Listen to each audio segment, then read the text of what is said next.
श्री स्वामी समर्थ. नमस्कार प्रेमळ भक्तांनो, आपल्या चॅनलवरती मी तुमचं मनापासून स्वागत करते. स्वामी तुमच्या सर्व चांगल्या इच्छा पूर्ण करू देत आणि चांगल्या इच्छा पूर्ण करू देत. नेहमी तुम्हाला सुखात, आनंदात आणि हसत खेळत ठेवू देत, ही स्वामी चरणी मनापासून प्रार्थना. श्री स्वामी समर्थ महाराज यांना त्रिवार वंदना करून आजच्या सुंदर व्हिडिओला सुरुवात करूया. काही लोक प्रश्न विचारतात, तुम्हाला काहीच करावंसं वाटत नाही का? आम्ही काय करू? आमचं मन कुठेच लागत नाही. आम्हाला एकांत हवा आहे, मनाची शांतता हवी आहे, मनाची साधना करायची आहे, पण मन नेहमीच भरकटत आहे. तर आज आपण एका कथेतून ते थोडंसं समजावून घेण्याचा प्रयत्न करूया.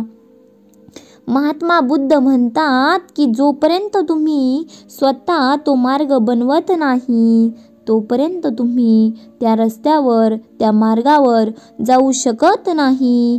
एक गुरु आपल्या शिष्यांना ध्यान करायला शिकवत होते, तेव्हा एका शिष्याने सांगितले की मला काहीच समजत नाहीये, मी तुम्हाला प्रश्न विचारू शकतो का? तेव्हा गुरु म्हणाले, हो, तुम्ही नक्कीच प्रश्न विचारू शकता.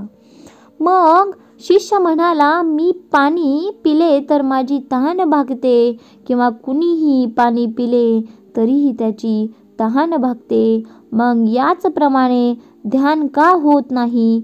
तुम्ही म्हटल्याप्रमाणे जेव्हा आपण ध्यान करतो तेव्हा आपल्यापैकी काही आधी, काही नंतर, आपल्यापैकी कधीच ध्यानाची स्थिती काहींना प्राप्त होत नाही. असे का होते? ज्याप्रमाणे पाणी सर्वांची तहान भागवते, त्याचप्रमाणे ध्यानाने प्रत्येकाचे ज्ञानाचे डोळे उघडले पाहिजेत, पण तसे होतच नाही. गुरु म्हणाले, उद्या कोणीतरी आम्हाला भोजन करायला बोलवलं आहे, उद्या तू माझ्यासोबत तिथे यायचं आहेस, मी तुला तिथे तुझ्या सर्व प्रश्नांची उत्तरं देईल. दुसऱ्याच दिवशी गुरु आणि शिष्य दोघेही त्या एका जेवायला श्रीमंताच्या घरी पोहोचले. श्रीमंताच्या बायकोने त्यांना जेवायला बोलवले होते. दोघेही जेवायला बसले तेव्हा त्या स्त्रीचा पती देखील त्याच्यासोबत जेवायला बसतो. जेवणातील एक घास खाल्ल्यानंतर तो त्याच्या सर्व नोकरांना ओरडून बोलतो की हे कोणतं तुम्ही निरुपयोगी जेवण बनवलंय आहे, या अन्नाला काहीच चव नाहीये. तो जेवण फेकून देतो आणि सर्व नोकरांना सांगतो की पुन्हा जरा चांगले जेवण बनवून या आणि लवकर करून घेऊन या. मग श्रीमंत माणसाच्या पत्नीने त्या दोन्ही गुरु शिष्यांची क्षमा मागितली आणि त्यांना जेवायला वाढलं. ते दोघे गुरु शिष्य जेवले, पण गुरूंनी, लक्षात घ्या, गुरूंनी काय केलं? त्यांच्या ताटात 2 रोट्या ज्या आहेत त्या शिल्लक ठेवल्या. गुरु त्या महिलेला म्हणाले की मुली, तू मला या 2 रोट्या बांधून देऊ शकतेस का? बांधून देऊ शकतेस का? तेव्हा महिलेने त्या 2 रोट्या बांधून दिल्या आणि त्या दिल्यानंतर दोघेही तिथून निघाले. ते वाटेत असताना चालत चालत आल्यानंतर गुरूंनी शिष्याला विचारले, तुला जेवण कसे वाटले? त्यावर शिष्य म्हणाला, जेवण तर स्वादिष्ट होते, मला तर खूपच आवडले, ते खाल्ल्यानंतर मला खूप आनंद झाला. गुरु म्हणाले, यापेक्षा तुला जास्त काहीच वाटले नाही का? मग त्यावर शिष्य म्हणाला, गुरुदेव, यापेक्षा चांगले काय असू शकते? माझी भूक नाहीशी झाली आणि पोट देखील भरले. मग गुरु शिष्याला बोलले, जेवण तर इतके चांगले होते, मग त्या स्त्रीचा पतीला जेवण का नाही आवडलं? आणि जेवण तर सर्व एकाच प्रकारचे होते, तरी देखील त्याला जेवण का आवडले नसेल? मग शिष्य म्हणाला, तुम्ही बरोबर बोलत आहात गुरुदेव, मला काही समजत नाहीये, तुम्हीच आता याबद्दल मला काहीतरी सांगा. मग गुरु म्हणाले, आता तुम्ही माझ्यासोबत चालत राहा. गुरु शिष्य चालत चालत चालत पुढे पुढे बरेच पुढे गेले. शिष्य गुरूंना म्हणाले, गुरुदेव, आम्ही आमच्या आश्रमाच्या वाटेवर नाही आहोत. आता आपण कुठेतरी वेगळीकडे जात आहोत. मग गुरुदेव म्हणाले, तू फक्त चालत राहा. बरेच अंतर झाल्यानंतर एक आश्रमी आणि त्या आश्रमात राहणारा माणूस गुरूंच्या समोर आला आणि त्यांच्या पाया पडला. म्हणाला, हे देवा, मला मदत करा. मी 3 दिवसापासून उपाशी आहे. मी काहीच खाल्लं नाही. तुम्ही मला काहीतरी खायला द्या ना. गुरूंनी त्या माणसाला एका झाडाखाली बसवले आणि त्या श्रीमंत स्त्रीने ज्या 2 रोट्या दिल्या होत्या काढल्या आणि त्याला खायला दिल्या. रोट्या पाहून त्या बिचाऱ्याचे डोळे चमकले. त्याने लगेच त्या 2 रोट्या घेतल्या आणि पटकन खाऊन टाकल्या. जेवताना त्या व्यक्तीच्या डोळ्यातून अश्रू बाहेर येत होते. तो रडत रडतच त्या रोट्या खात होता आणि हाताने हातवारे करत पाया पडत होता. जणू काही अदृश्य शक्तीला तो म्हणत होता की या रोट्यांसाठी तुझे खूप खूप आभार. जेवल्यानंतर त्यांनी गुरूंना नमस्कार केला आणि आभार मानले. गुरूंनी त्या व्यक्तीला अन्नाची चव विचारली, कसं होतं? ते म्हणाले, चव होते की नाही? त्यावर तो म्हणाला, चव तर कुठेच नव्हती, फक्त जीवन आणि त्यात परमात्मा होता. या रोट्यांनी माझे आयुष्य वाढवले असे म्हणत ती व्यक्ती तिथून निघून गेली. गुरूंनी शिष्याला सांगितले, बघ, ते जेवण तेच होते आणि चविष्ट होते, पण त्या माणसाला त्याची चवही येत नव्हती. उलट तो त्यात देव आणि परमात्मा जीवन पाहतो. यावरून असे दिसून येते की वैयक्तिक आणि अन्न तृप्ती यात खूप फरक आहे. पहिल्या व्यक्तीला त्यात कोणतीच तृप्ती नसते आणि तुम्हाला थोडी तृप्ती मिळते आणि त्या व्यक्तीला त्यात असेच समाधान असते.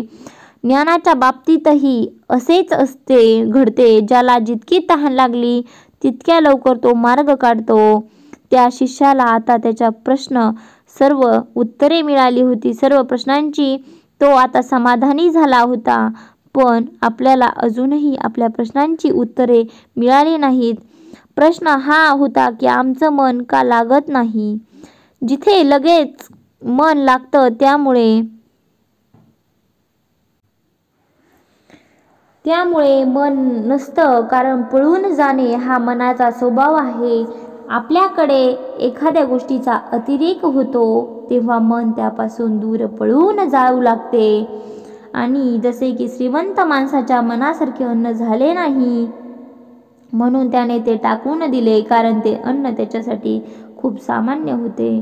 पण जेव्हा एखादी गोष्ट आपल्याजवळ मर्यादित प्रमाणात असते आणि ती आपल्याला मिळते तेव्हा आपले मनही त्याच्याशी संलग्न होते आणि आपल्याकडे त्या गोष्टीला खूप महत्त्व प्राप्त होते. बघा, त्या शिष्याचे मन त्या अन्नाशी थोडे जोडले होते. त्यालाही त्या अन्नाची चव कळत होती. पण जेव्हा आपल्याला एखादी गोष्ट हवी असते आणि ती आपल्याकडे नसते तेव्हा प्रथम आपले मन त्या गोष्टीसाठी तयार होते. त्या गोष्टीला शोधण्यासाठी आपले मन पळू लागते. त्याला कोणत्याही परिस्थितीत ती गोष्ट हवी असते. पण जेव्हा कोणती गोष्ट आपल्याला कशाशी जोडलेली असते, म्हणजे जसं की त्या 2 रोट्या, जेव्हा गोष्ट आली त्या आपल्या श्वासांवर, आपल्या प्राणांवर येते तेव्हा मन गायब होते. मग तुम्हाला चव दिसत नाही, जेवणाचा प्रकार दिसत नाही, कारण तुम्हाला फक्त अन्नाची गरज असते. जेव्हा तुम्ही एकाग्र बनता तेव्हा तुम्हाला जे अन्न मिळते त्यातच तुम्ही आनंदी असता. सर्व असू देत किंवा नसू देत, तुम्ही तुमचे जीवन शेवटपर्यंत ते स्वीकारते. आणि हे जेव्हा मन नसते तेव्हाच घडते. आपण आपले मन लावण्याचा खूप प्रयत्न करतो. काही जण अभ्यासात लावतात तर काही जण आपल्या कामात लावण्याचा प्रयत्न करतात. परंतु तुम्ही पाहिलं असेल की मन कुठेच लागत नाही आणि ते जाणून शकत नाही. तुम्ही पाहिलं असेल की कारण त्यांचं काम फक्त कशातच गुंतवून राहणं नाही. त्याचं काम तुम्हाला इकडून तिकडे हक्क नाही तुम्हाला एक गोष्ट मिळाली की दुसऱ्या गोष्टीकडे मिळाली की तिसऱ्या गोष्टीकडे असेच मन करत असते. आपले मन कधीच समाधानी नसते. त्याला फक्त मिळवायची माहिती असते आणि ते मिळाल्यानंतर विसरणे हेच माहिती असते. मनाची जे मिळाले आहे ते सोडून देण्याची सवय आहे. मिळाले नाही ती परत मिळवायची मनाची सवय असते. तुमच्या आयुष्यातील मागील भाग पहा. तुम्हाला कुठेही जाणवले का की कुठेतरी आपले मन लागले ते तसेच राहते. कधी एखाद्या गोष्टीवर कधी दुसऱ्या गोष्टीवर मन फिरत राहते. पण तरीही काही लोक अपवाद ठरतात. मग ते थांबतात. मग त्या गोष्टींच्या त्यांच्या मागे लागतात, धावतात. ते कशाच्याच मागे धावत नाही. या सर्वांचे सर्वात मोठे उदाहरण म्हणजे गौतम बुद्ध.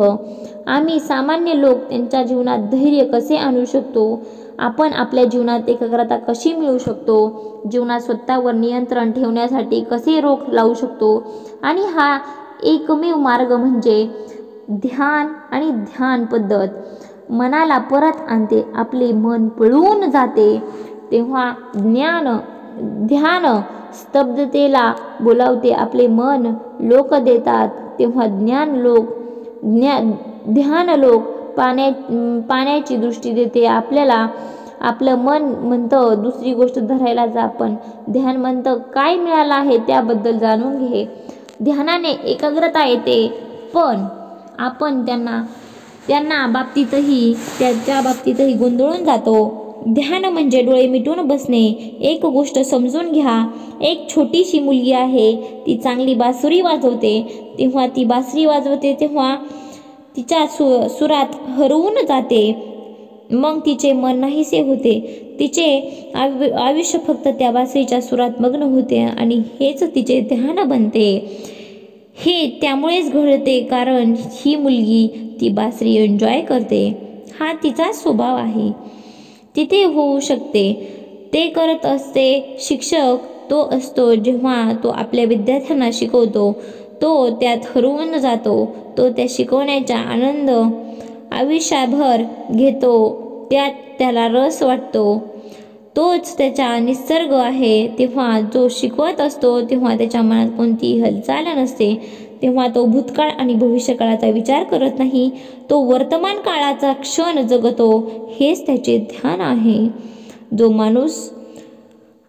माणूस आहे तोच होण्याचा प्रयत्न करा. तेव्हा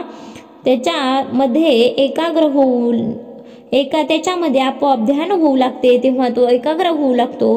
पण जेव्हा एखादी व्यक्ती काहीतरी बनण्याचा प्रयत्न करते तेव्हा त्याच्या मनावर प्रभुत्व सुरू होते. एकाग्रता तुटते. मन धावतं आणि आपण सर्व काही मिळवतो तरी पण आपण विचार करतो की अजून काहीतरी राहून गेले आहे आणि ही अपूर्णता कधीच पूर्ण होऊ शकत नाही.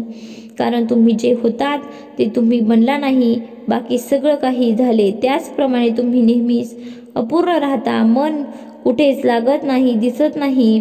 स्वभाव कुठे न लागण्याचा असतो.